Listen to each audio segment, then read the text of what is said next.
If you're a travel creator who dreams of getting more eyes on your content and turning your posts into real influence, I've got a treat for you. Today's guest, Kevin Droniak, aka at Kevin Droniak on social media, has been an influencer for 10 years, going viral for doing day trips from NYC to faraway places like Japan, Kenya, and Egypt. This unique idea, paired with his fun personality and engaging editing style, has helped him grow a massive following and get featured in publications like People Magazine, Slate, and Travel and Leisure. In this video, Kevin will share his secrets for coming up with unique video concepts, scripting viral hooks, and optimizing for engagement. We'll also dive into his strategies for negotiating brand deals and get a look behind the scenes of a viral day trip creator. Now, we'll be covering a lot, so if you want to just relax without having to take notes, I've got you.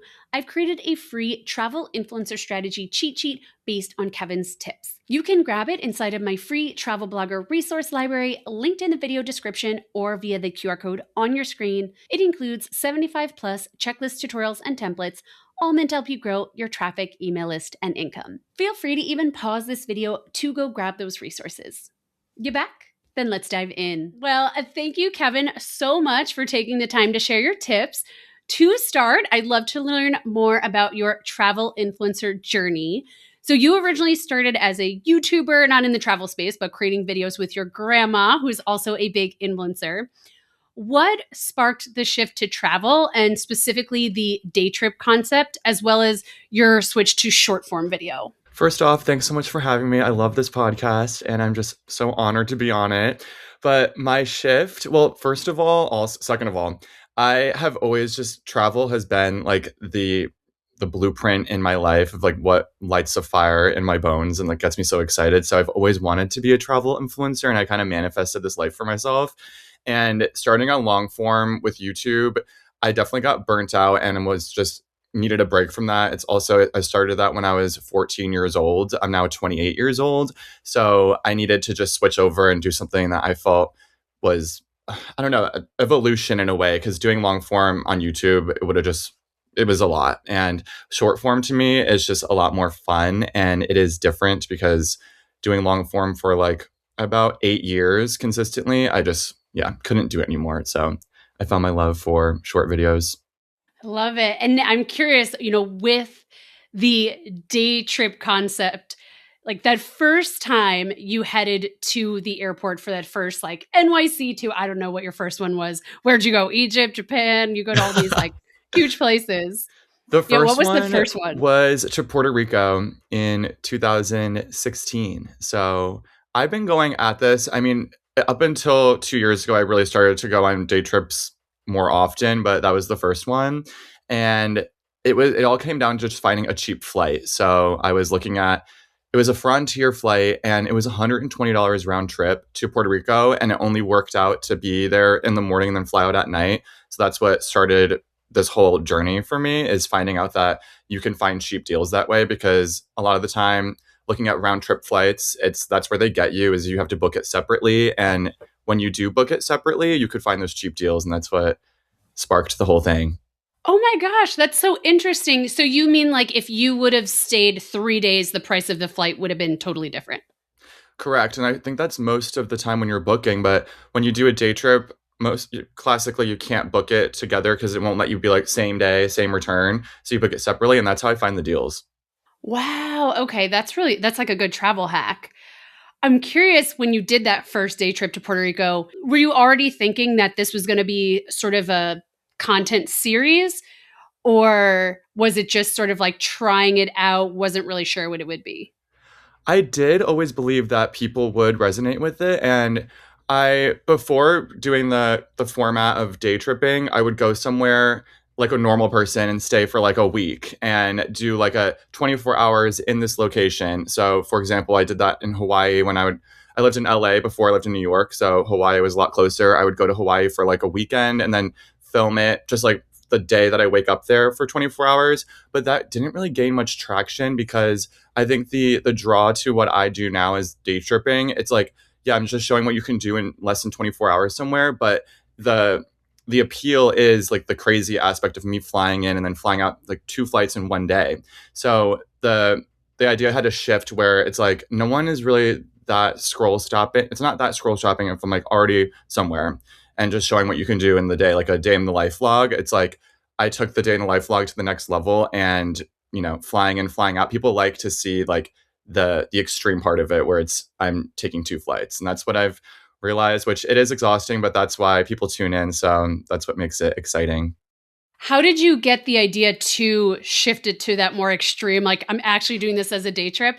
And then, sort of, second part to that, how many of those did you have to do before you feel like it really took off? Yeah, the first one that took off was I went to London for a night. So I just was talking about it in a vlog style way, just like I was on FaceTime with a friend. And I think that's a big key to my videos. It's just like I'm talking to someone as if they're my friend. And I was just saying, like, such a stigma to being able to go somewhere and, have to fly back home a few days after. Like, if you're going to take a plane ride, you can't take a plane ride that same day. But like I was talking about, like there's really no law against this. Like you could do this, and people started to think about like, oh wait, like you actually could hack the system in that way. And then once that video went viral, that video got like millions of views, just me talking. So I'm like, okay, now I'm gonna go on like a real classic day trip and film it in like a fun vlog style. And it really kind of took off really immediately. So that's what sparked it. I was like, okay, it was a new idea to really everyone, including myself, because I would do this also back in the day when I studied abroad in London. It's like a lot more common to do day trips in Europe than it is in the United States. I get European people commenting all the time, like, oh, well, like, we've been doing this for years, like going to Paris for lunch or something. And it's like, we just don't do that as Americans. I feel like a lot of creators are like inspired by what you do and are probably thinking, how could I create something that's also really, really stands out against everything else that people are doing? So, do you have any tips on how to come up with a main focus or even a series angle that sort of stands out and inspires an audience, especially if they are feeling stuck and they've been trying to come up with something? I think it is really hard to come up with a format that works, but I think like just posting and seeing what works and just like getting out your camera when you have a new idea. So like my whole series started with me just having that new idea, going to London for a night, and not really thinking anything of it, but then thinking to myself on the plane, like, oh, there is such a stigma around this. Like, I'm gonna just like talk about this, and it resonated with so many people. So just having those ideas and then making them into a quick little video and posting it and seeing how people react. And really, if like that video didn't pop off the way that it did a couple years ago, I probably wouldn't have this whole series and this whole lifestyle that I have now. And it just started with me just having this idea on the plane, being like, wait, I kind of should talk about this and see what people have to say. And then it was just such a new idea for people. So, and it's also something that I've been interested in, since 2016. So it's like you have these ideas that just come from nowhere. And I think it's like you have to trust how you feel when you have this idea. So like I remember being excited to talk about this. It's not something like how am I going to explain this? It's like I was like genuinely excited. And I feel like that's when you know that you have a good idea, is when you like feel that in yourself, like, oh, like I'm excited to talk about this. So maybe people will also resonate.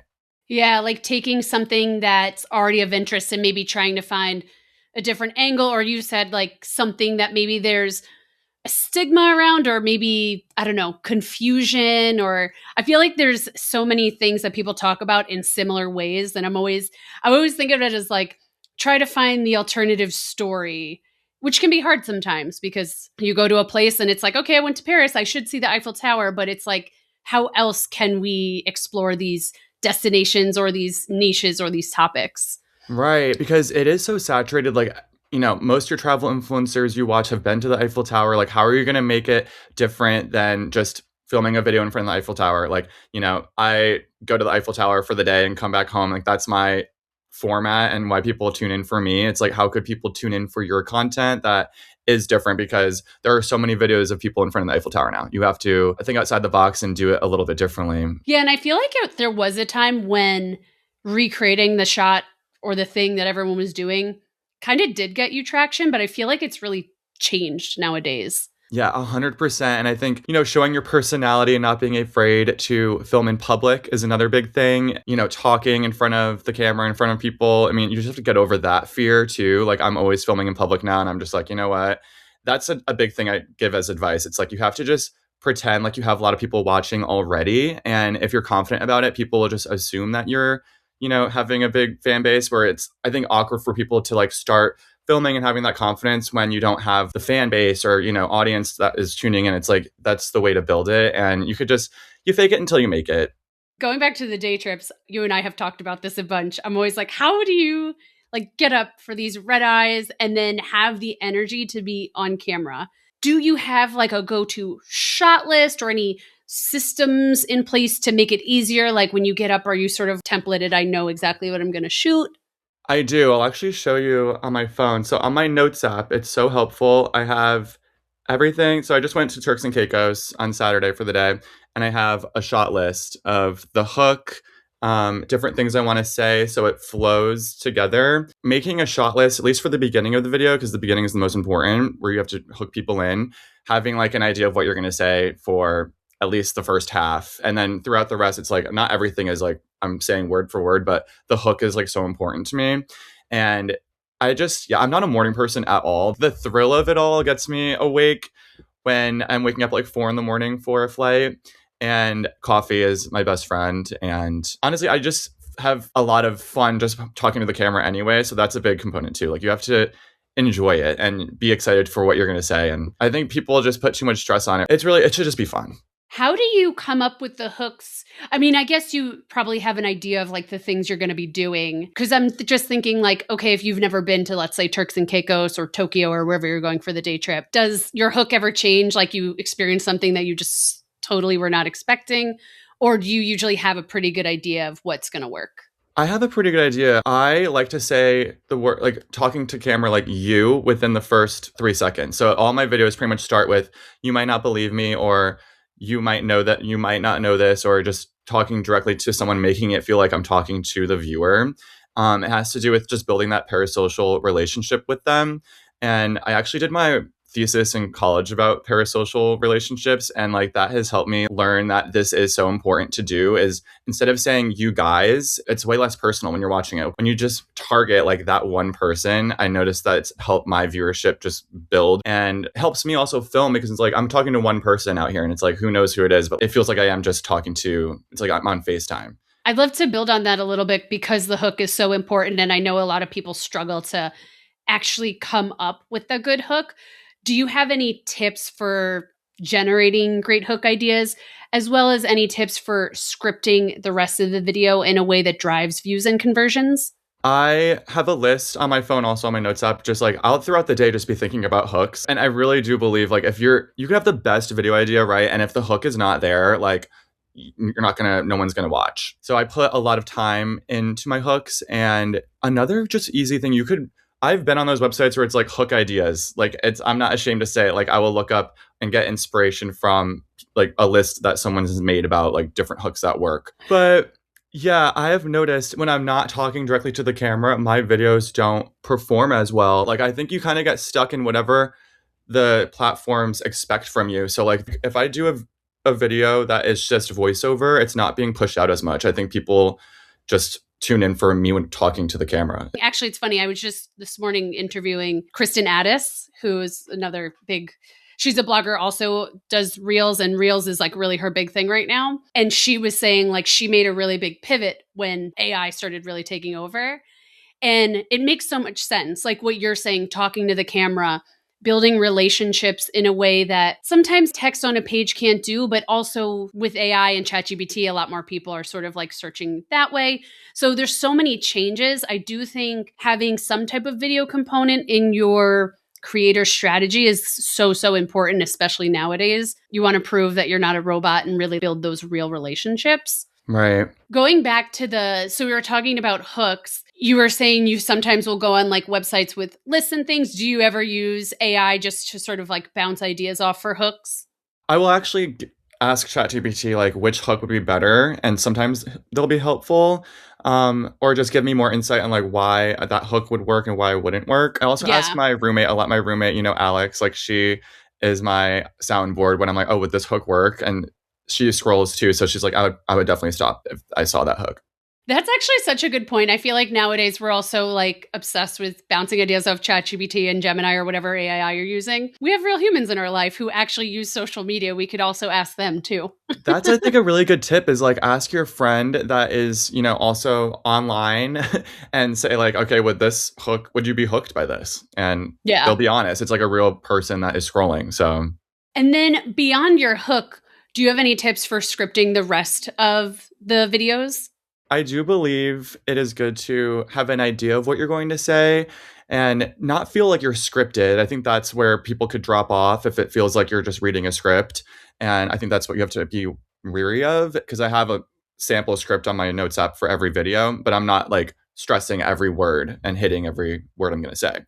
But it is good to have that as an outline so that you have a direction of the video where it's not just like jumbo everything just all over the place. I'm curious too, because your videos obviously get so many views, but you also get tons of likes, comments, shares, and saves. How do you recommend creators optimize their videos for both the views and the actual engagement? Engagement, it will help your video get pushed out more. So it just, I think the most important part, and like you said, why my videos, I think, see a strong viewership is because people are sharing them. So when you're having an idea for a video, ask yourself that question of like, okay, would someone want to share this with their friend? If no, then I wouldn't even, if it's like something that's so niche to you and it doesn't seem like anyone's going to share it, I would honestly advise maybe don't post it because the algorithms on these apps most of the time, and it's always changing, right? But like they want engagement, like commenting. I think they're really like prioritizing comments and shares. Like I don't even really think likes matter as much. Obviously, like retention rate, but sharing is like I think the most important. And when I go on these crazy day trips, it's something different and unique where it's like anytime I send anything to my friends on Instagram or TikTok, it's like I'm sending it to them because it's like unique and different. If I feel like there's a reaction in me, then my friend might feel like there's a reaction in them.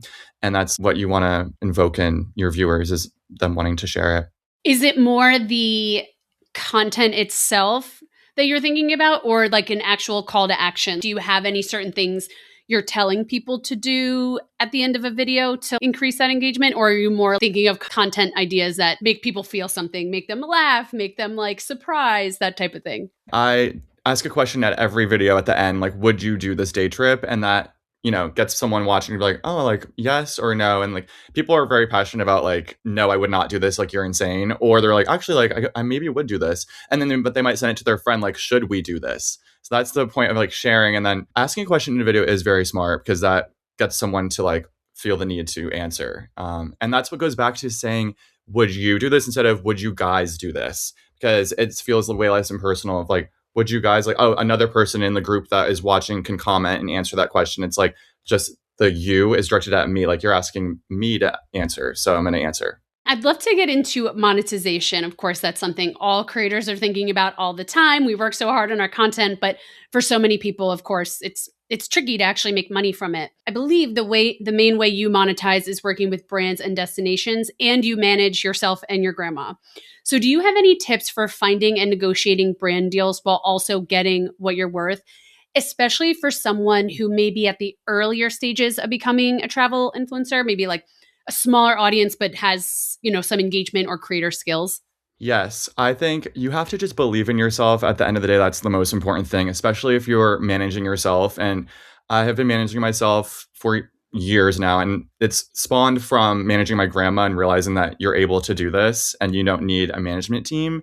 And I think that is shoved down a lot of people's throats is that you need to find a manager. You can't do this on your own. Like it's very quite simple, and you could just advocate for yourself and just know your worth. And also, I always just keep in mind that a lot of these companies have thousands upon thousands of dollars that they are spending on advertising.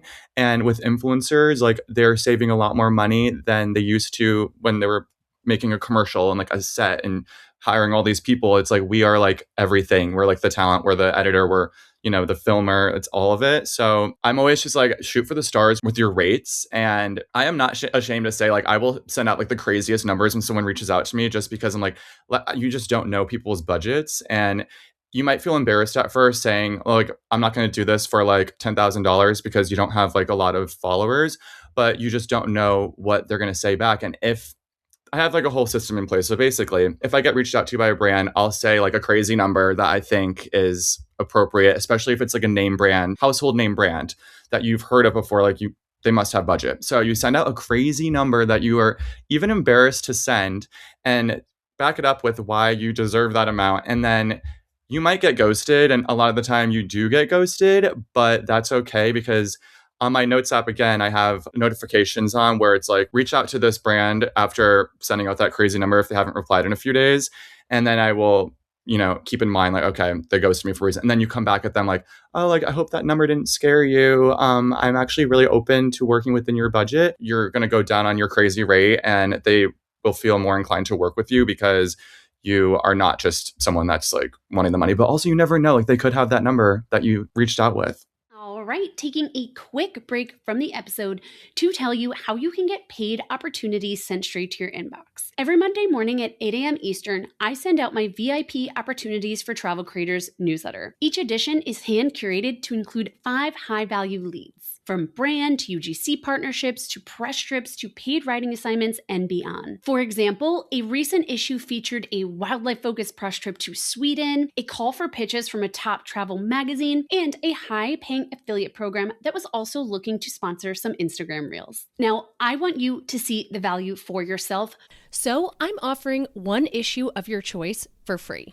You can join today and get 5 free leads by clicking the link in the video description or scanning the QR code on your screen. Think of this as a weekly shortcut that helps you stay consistent with your pitches and monetization without the hours of manual research. All right, now back to the video. Yeah.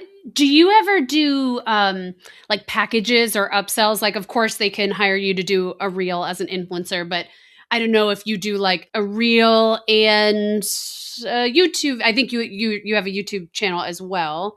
Like, any type of other deliverables or even like licensing or I've heard people even doing like extra hooks, like variations of a video if they're going to allow the brand to use the video on their channels. I don't know, like anything like that you're also pitching.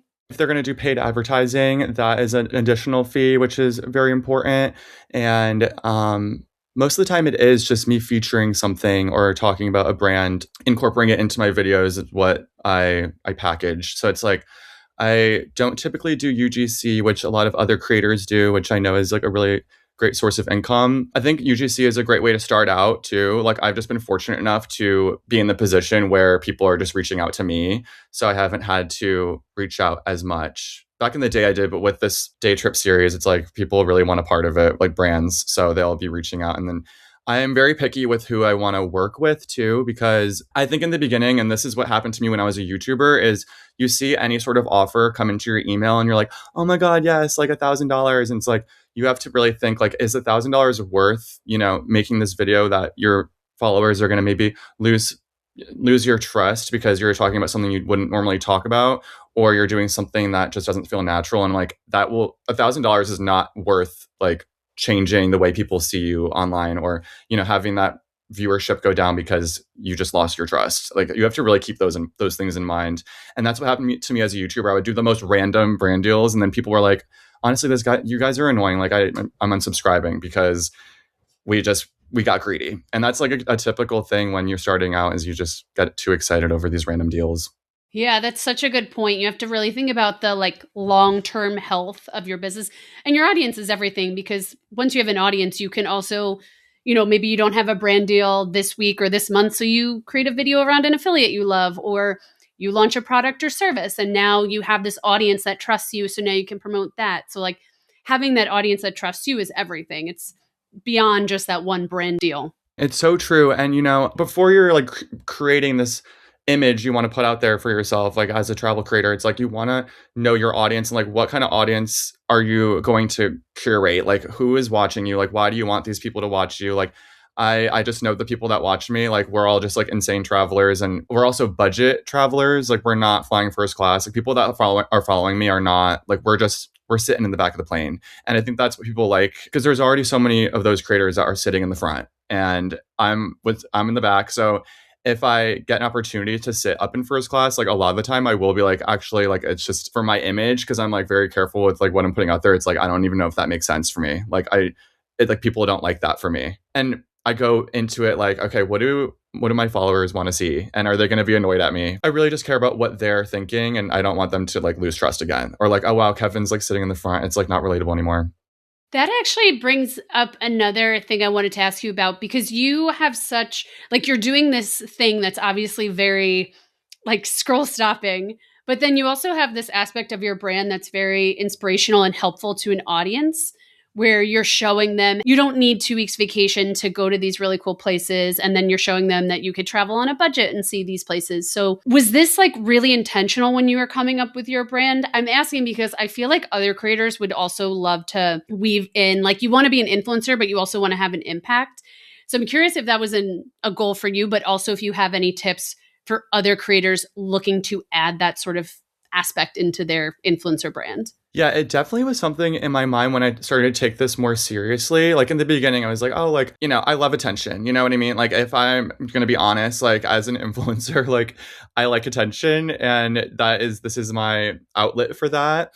And so like the attention obviously got me excited, but now like since the attention part of it is, I'm like, okay, cool, people are watching me. But now it's like I get another level of a thrill from people saying like, oh my God, like I just was so inspired by you, and now I went to Disney for the day with my kid, and I wasn't going to be able to go on like a long trip with him, and like that is a memory that we're going to have forever now, and it's like because of me. So it's like those DMs that I get, really, that's what keeps me going now. Like it's not even like the viewership or like the engagement, really, because that was exciting, but now it's like being able to like change someone's view on something that can actually, make a difference in their life. So if you're able as a creator to find that and have it turn into something and focus on the positives that you're making, whether it just be like, oh, you're helping someone find a better hotel, or, something more informational about like how to find flights, it is impacting someone's life in like a positive way, where I think you have to hold on to those little moments or DMs where you're like actually helping someone. So, and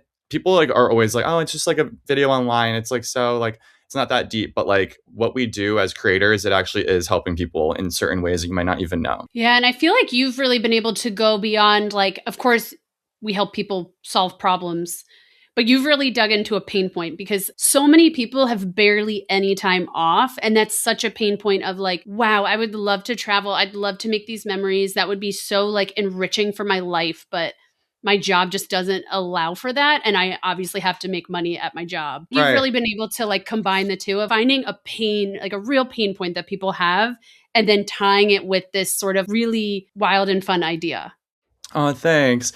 And I feel like everyone has that unique way that they do something. So like if you're traveling and you know that it's something that you do when you're traveling that is different and kind of odd, then making a video about that is going to be something that could kick off your channel. If you're kind of in third person when you're like traveling, you should think about like, what is something that throughout the travel day that I'm doing that is just not normal? Like for me, obviously it's like day tripping, but for someone else, it could be like, the way that they pass their time through the airport, and like, is that something that's odd that could like be scroll stopping? You have to like see yourself in like a third person where you're like, okay, is that weird that I just did? So I could maybe make a video about it and just talk about it. I think that really is what sparks it.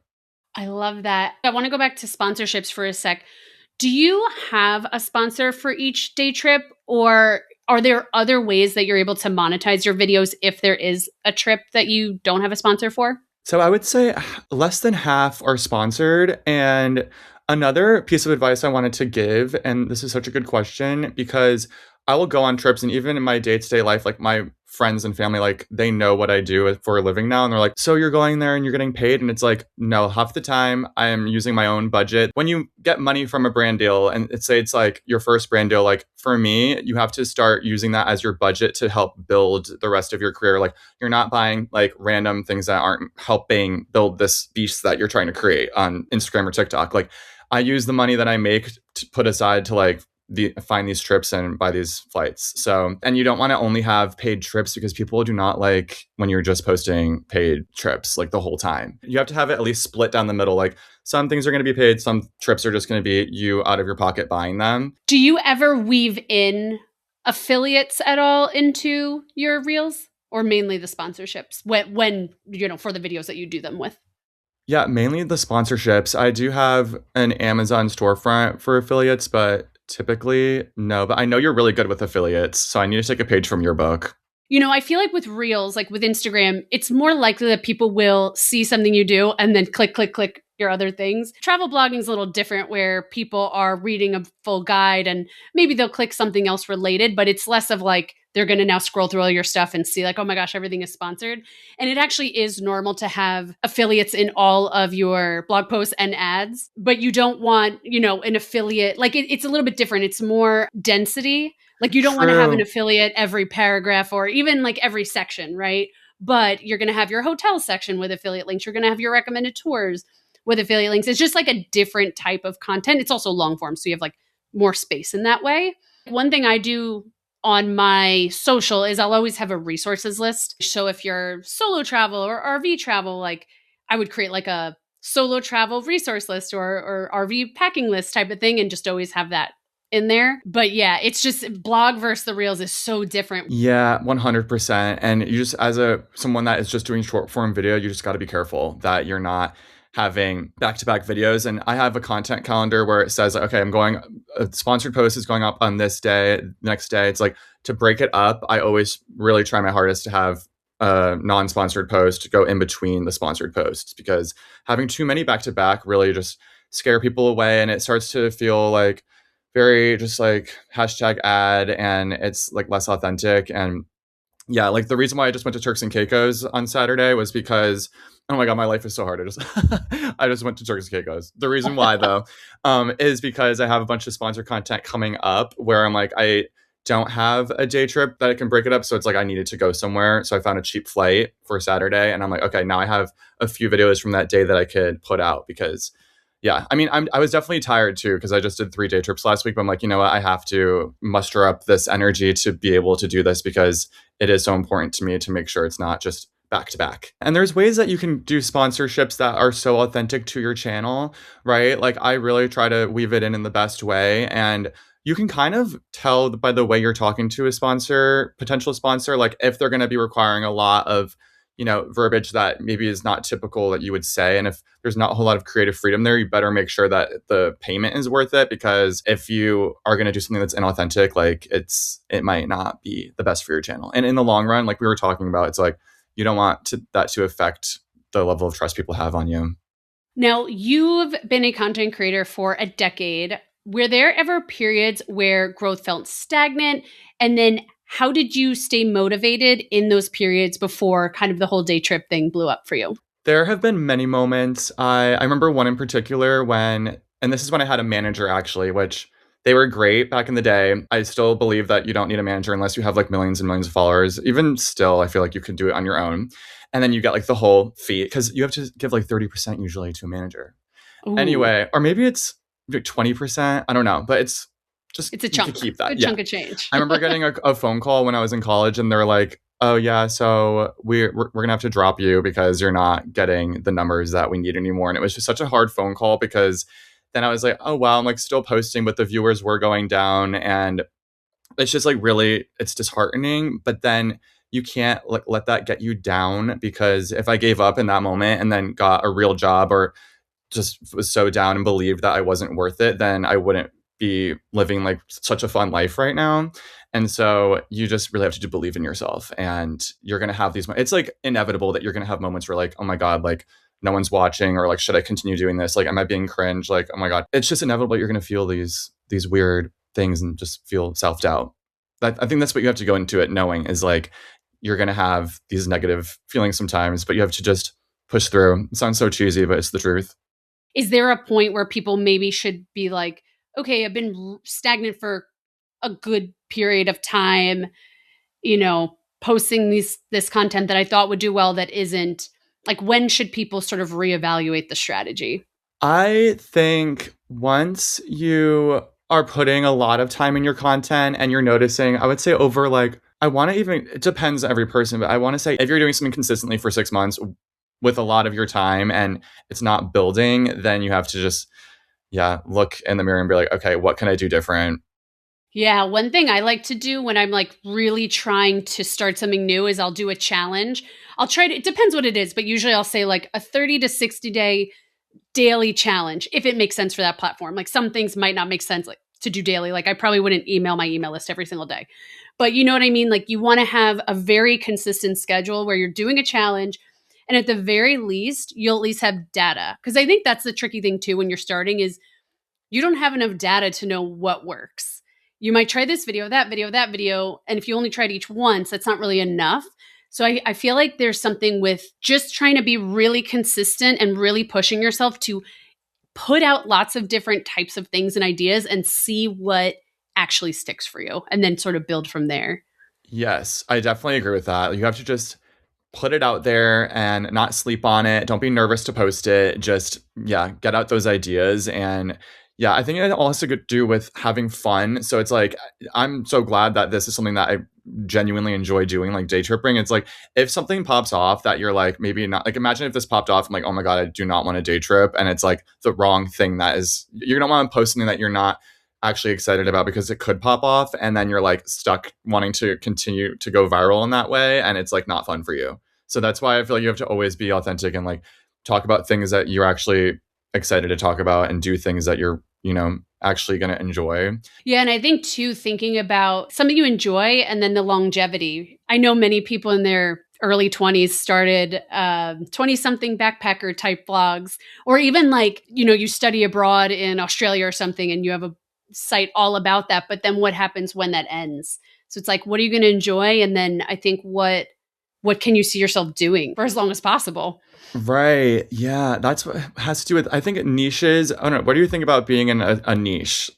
I think it's a great way to grow an audience. Like, I think there can be some flexibility. Of course, we're all going to like grow and things like that. But I do think at least having an audience in mind and then an idea of how you help them is going to A, help you build that audience, but B, it's going to make it a lot easier for you to know what to actually post. Like if I didn't know I was trying to reach solo travelers, I'm going to be posting, about my cat maybe, and then like people are Yeah. going to be very confused. So I Right. do think kind of having that in your mind is just going to help you be more cohesive. And then also like know what brands to work with, know what products to create, like all that kind of stuff. Yeah, you are so right. You nailed it on the head. Just like with the cat thing, it's like you want to make sure people are following you, like what they're gonna expect. So like you kind of have to think about your social media as a business now if you're gonna take this to the next level. Like I'm not posting things on my story that are not related to travel anymore because it's like not a personal Instagram for me anymore. It's like I see it as like people are following me for travel. Like I'm only posting travel. Like I'm not saying like, oh, like this is my like what I'm eating for breakfast. Like no one cares. Like maybe one person would care, but like people are following me now for travel. And I think you have to rewire your brain to think like, okay, it's not just a personal Instagram anymore. Yeah, you want to like show your personality, but giving people what they signed up for because you want to keep it pretty consistent. Agreed. And I'm curious too. So, things have changed so much over the years. If you were starting from zero today with, $500 and a smartphone, how would you go about building your travel influencer business? And would you do anything differently? I would make sure I had my equipment. And really, at the end of the day, all you need is an iPhone to get started on this, or a smartphone for that matter. Like you could just use that and create content. I think I would use the $500. I would use maybe $250 of that to find a cheap flight somewhere and film on, like, make the video based off of some hook about maybe, I mean, not just day trip esque, but like, oh, I found a cheap flight. Any of the cheapest flights that pop up near your local airport, you use that $250. I'm sure there was a flight out there round trip. Make a video during that trip, and then you have $250 still left over, hopefully, and you could use that for the next trip. And yeah, just I think it all goes back to just saving that money for those flights and making sure you have the equipment. Like, but really, you just need an iPhone, and you know what? Maybe $20 of that could also go for like a nice tripod. Do you use a Joby Gorilla Pod type of thing? Yeah, the one that like wraps around poles or Mhm. whatever. Yeah, the best. And those are cheap on Amazon too. Do you use a microphone? I do have a DJI mic, the little one, but I don't use it that often, only if I'm on a plane and talking. You have a mic. Do you have the DJI one? Or which one do you have? I honestly, I do. I have a microphone for this. I have a microphone for recording like UGC videos at home, and I could travel with that. It's like plugged into something. It's like that. Not DJI, I forget. It's one of the bigger ones. But a lot of times when I'm on my phone, I'll use my, the free Apple, for anyone watching YouTube video, the like free Apple headphones that come in the case. I feel like, if I'm just like talking to my phone, I'll use that sometimes. If I'm making a reel, it probably will be voiceover. And then if I'm talking to camera, that I'd use that more for stories, but I am absolutely not a reels expert by any means. No, but I love your reels though. I want to go to all of like the Balkans, like all of that. It's like I didn't even know these places existed until Jesse would post about this. Kind of going back to how you were saying finding your thing that excites you. I love remote hiking destinations. So the last few years I've done like peaks of the Balkans and Kyrgyzstan and Mongolia, and I'm about to go to Georgia and I'm doing a big hike through Morocco. So not that all these places are like the most remote, but it's like these hikes that weave together adventure and culture. Because with these, I'm doing a lot of like homestays and guest house stays along the route and things like that. And I've noticed that for me is my content that really sticks out. I mean, I also post a lot about New York City because I live here and, I have the expertise and I have my photo tours here. And so it is important for me to post that kind of stuff. But I have found like, okay, this kind of stuff really stands out, especially because not everybody is doing it. I don't know a lot of people going to hike through Mongolia or hike through Kyrgyzstan, right? So it's something I love. It's something I enjoy. Those are the trips that I really feel like I get something out of. And then people are like, wow, I want to go there. I have a lot of people that actually for those reels will message me and be like, I just booked a trip to Kyrgyzstan, or oh my gosh, I'm going with your guide to Peaks of the Balkans. So I love it. It's the best feeling, and you could just see that you're having a fun time. Like, it just like your excitement radiates through the screen, and I think that's like so important because it's like I just know, like I'm looking and I'm like, oh, Jesse is having a good time right now on that trail, and that's like as a viewer, like that's what I love to see, and I think like people can tell when you're just like maybe faking it or like you're doing something that isn't something that you're like passionate about, and like you have this passion, so it just shines through. Yeah, it's contagious. It's inspiring. Well, thank you. Thank you. And thank you so much for sharing your tips. Before we sign off, can you just let everyone know where they can find you?